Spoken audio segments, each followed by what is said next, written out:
Independent judiciary पढ़ेंगे अब हम आगे।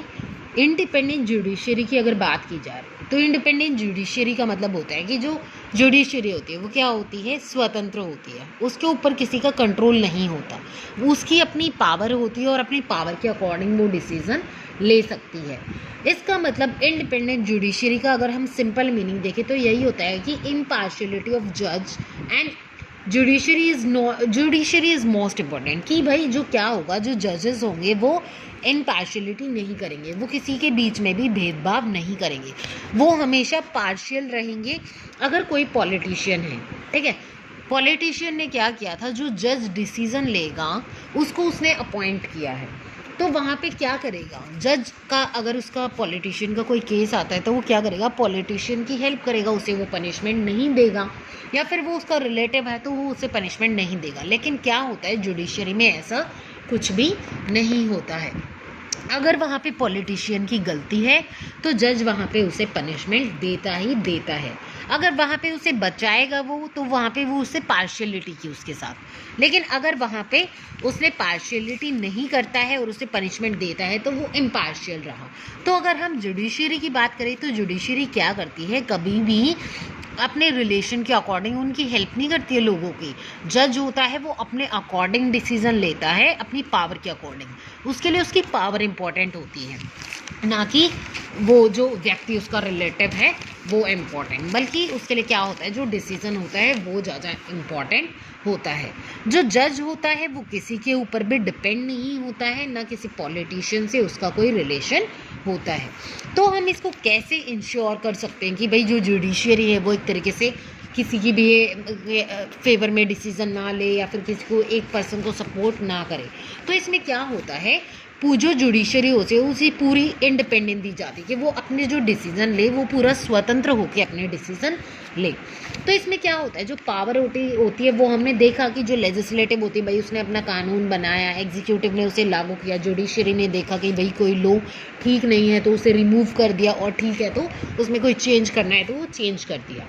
ठीक है, तो जो वो तीनों ऑर्गन्स हैं जिनमें पावर बटी हुई है वो तीनों क्या होते हैं, डिपेंडेंट नहीं होते किसी के भी ऊपर, वो इंटरडिपेंडेंट होते हैं। ठीक है, उनकी अपनी स्वतंत्रता होती है। तो वहाँ पे कोई किसी के बीच में इंटरफेयर नहीं करता, ना लेजिस्लेटिव एग्जीक्यूटिव के बीच में, ना एग्जीक्यूटिव लेजिस्लेटिव के बीच में, सबके अपने अपने काम होते हैं। जो जज होता है उसका अपना डिसीजन होता है, जज को कोई भी उसके डिसीजन को कोई भी नहीं बदल सकता है। क्योंकि क्या होता है, मान लीजिए अगर पावर है प्रेसिडेंट या पीएम को, मान लिया जाए कि प्रेसिडेंट या पीएम क्या करेंगे, जज को वो करेंगे, मतलब अपॉइंट करेंगे। तो वहाँ पे अगर जज को वो अपॉइंट करते हैं तो जज क्या करेगा वहाँ पे, अगर कल को प्रेसिडेंट या पीएम का ही कोई केस आता है तो जज क्या करेगा, क्या वहाँ पे उनको पनिशमेंट दे पाएगा, बिल्कुल भी नहीं दे पाएगा। तो वहाँ पे क्या हो जाएगा, उनके फेवर में डिसीजन लिया जाएगा।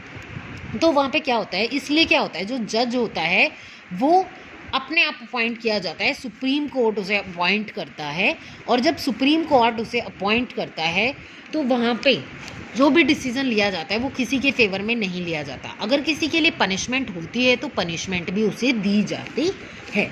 तो क्या होता है, जजेस जो होते हैं एक तरीके से स्वतंत्र होते हैं, जुडिशरी क्या होती है, स्वतंत्र होती है, वो किसी के कंट्रोल में काम नहीं करती है। तो यहाँ पे देखा हमने, for the above separation to work well it is also crucial that जजेस in the high court as well as supreme court appointed with very little interference from these branches of government, की government की जितनी भी branches होती हैं उनका थोड़ा बहुत इंटरफेरेंस होता है, लेकिन ज़्यादा इंटरफेरेंस नहीं होता है।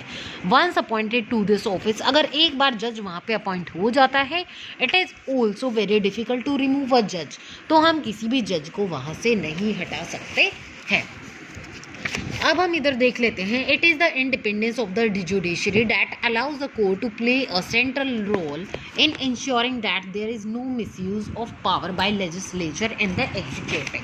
तो उसमें क्या होता है, कोई भी जैसे लेजिस्लेचर या एग्जीक्यूटिव कोई भी अपनी पावर का मिसयूज़ नहीं कर सकता है, क्योंकि अगर वो अपनी पावर का मिसयूज़ करते हैं तो जो जजेस होते हैं वो क्या करते हैं, पनिशमेंट देते हैं। It also plays a crucial role in protecting the fundamental rights of the citizen. इसके अलावा क्या होते हैं, जो भी हमारे फंडामेंटल राइट्स होते हैं, मौलिक अधिकार होते हैं किसी भी नागरिकों के, उनको सुरक्षा प्रदान कौन करता है? जुडिशरी प्रदान करती है। अगर किसी व्यक्ति को लग रहा है कि भाई उससे उसके फंडामेंटल राइट्स छीने जा रहे हैं, तो वहाँ पे वो जाके कोर्ट में अपनी प्रॉब्लम को रख सकता है। इसके अलावा जो भी डिसीजन इसमें लिए जाते हैं, जुडिशरी जो भी डिसीजन लेती है वो काफ़ी बोल्ड डिसीजंस लेती है, मतलब वो किसी की भी इंटरफेरेंस नहीं चाहती कि आप इंटरफेयर करो। इसके अलावा हमने इसमें 3 चीज़ें पढ़ी। नो मिसयूज़ ऑफ पावर, कि वो कोई भी अपनी पावर का मिसयूज़ नहीं कर सकता। अगर मिसयूज़ करते हैं तो जुडिशरी में हम कोर्ट में केस कर सकते हैं। इसके अलावा फंडामेंटल राइट्स अगर किसी व्यक्ति को लग रहा है उससे छीने जा रहे हैं तो उसके खिलाफ भी आवाज़ उठाई जा सकती है। इसके अलावा एक और चीज़ है इसमें, बोल्ड डिसीजंस, कि जो भी डिसीज़न लेगा जुडिशरी वो काफ़ी बोल्ड तरीके से लेगा, वो किसी के कंट्रोल में आके, दबाव में आके डिसीजंस नहीं लेगा। तो आपके आज ये 2 टॉपिक थे जो मुझे ऑनलाइन क्लास में भी करवाने थे, तो मैंने आपको वीडियो सेंड इसलिए की है ताकि आप इन दोनों टॉपिक्स को अच्छे से समझ सको। फिर भी आप लोगों को अगर कोई डाउट है तो आप पर्सनली मेरे पास मैसेज कर सकते हो। Thank you.